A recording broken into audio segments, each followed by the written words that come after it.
Hey guys, welcome back to Balls Fan TV, and today we're going to be doing a match preview for our game against Dudelange tomorrow, 5:30 kickoff. Um, it's a big game. We've progressed in the round of Europe, which is a big achievement in itself, really, for any League of Ireland club, let alone ourselves. Obviously, Stern and they weren't the best of oppositions, but it was still a good achievement to get through. Um, Dudelange is going to be a bit tougher. I haven't really read much into them. I haven't heard much information about them. But I would suspect that they're a bit better than Stjarnan, obviously because we're progressing into a round. We're probably going to play a tougher team. They have got decent pedigree in Europe. They qualified for the group stages in the 2018-2019 season. Um, they were put in a group with Olympiacos, AC Milan, and Real Betis, and I think they finished bottom, obviously, because they're in a group with a lot of quality teams there. I think they actually managed to pick up a point against Real Betis, a 0-0 draw, I believe. But I looked into that, and I think a lot of the squad that they had back then aren't there anymore. I think the goalkeeper is the only player that's still there at the club from that draw against Real Betis. So a lot of the squad is gone from that result. They finished second in the Luxembourg League last year. Uh, Only like I might have been maybe 2 or 3 points off the top, so they were close, but they didn't win the league. But who knows? The Luxembourg League, we don't know what kind of quality it is. We don't know what kind of players are there. Um, how good the teams are. So we're just gonna have to wait and see. We just have to make sure that they put in their best performance. Quickly touching on the game on Sunday there against Longford, bit of a disappointing one, a one-all draw. We made a lot of changes, and perhaps we probably shouldn't have. We put players like Bashin here up front. Not that's not his natural position. He's more of a midfielder or a number 10. But and we also brought in players like Robbie Mann, who didn't really get involved a lot. Jamie Mullins came in and I thought he played very well. He took his goal really well. Who else came in? Keith Ward. I don't think he played too bad, to be fair.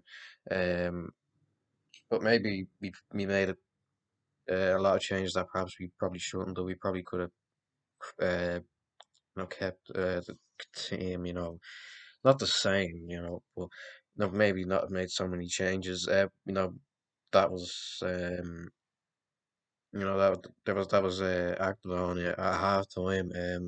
When we brought in Andy Lyons, Georgie Kelly, and Keith Buckley, and the changes did make a difference. We played a lot better in the second half, but we just couldn't find that sort of breakthrough uh, to win the game. But we've a big chance here to prove ourselves at a big stage in Europe against Dudelange. Uh, also another fact about them, they were knocked out in the 2015 Europa League by UCD.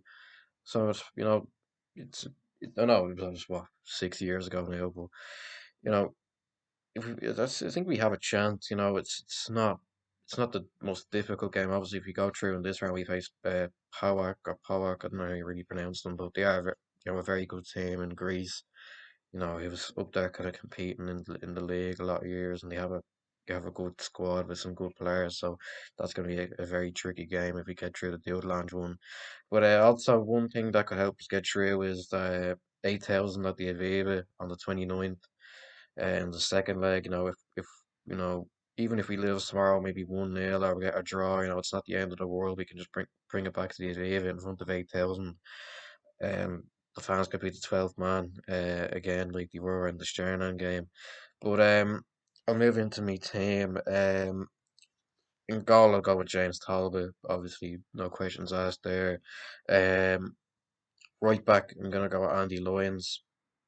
Maybe there's a argument that Rory Feely could come in there, but I think Andy Lyons, he's probably our best right back. Two centre backs, I'm gonna go with Rob Cornwall and Kieran Kelly. I've not put Feely in just because I think but just judging by his recent performances, I think he's a bit low in confidence. He was taken off at half time in the Sharna match in the second leg because he just looked a bit shaky. He was on a yellow card, so Keith Long didn't want to risk it, and he brought on Rob Cornwall. And Kieran Kelly, yeah, good. He's a good defender. He'll put in the shift. Left back, I'm gonna go with Tyreek Wilson.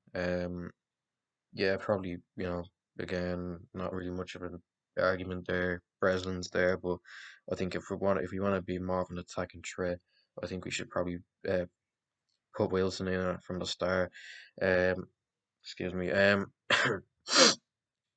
Midfield, I'm gonna bring in Dawson Devoy, Ross Tierney, and Keith Buckley. Obviously, Devoy and Buckley were on the bench in this game, or in the Longford game. Sorry. Tierney started, and they made a difference when they came on, but we just couldn't find a breakthrough, like I mentioned. But you know, I think that's our best midfield three. They're working well together. Buckley staying back and sort down the dirty work, while Dawson the boys sitting back as well and trying to create while Tierney comes up and down. And then I'm just gonna go with the front three that we normally play: Cool, Kelly, and Burr. No, again, no questions asked there. Really, this is a big game for Georgie Kelly. Chance for him to get a couple more goals or another goal. Chance for Liam Burr to prove himself, get another goal. Same with Ali Koo. So my score prediction, I'm gonna go for a 1-all draw. Um, it was no, it's close. It's gonna be a close one. I feel a lot closer than the Stjarnan game. Um, I think either team could win it. But I think a 1-all draw would be a good result. Bring it back to the Aviva and get it done like we did against Stjarnan. Um, so that's where I'm gonna end it. Make sure you like, subscribe, share, comment down below where you think it head into the game. Comment down below your score predictions, and I'll see you in the next one. Bye.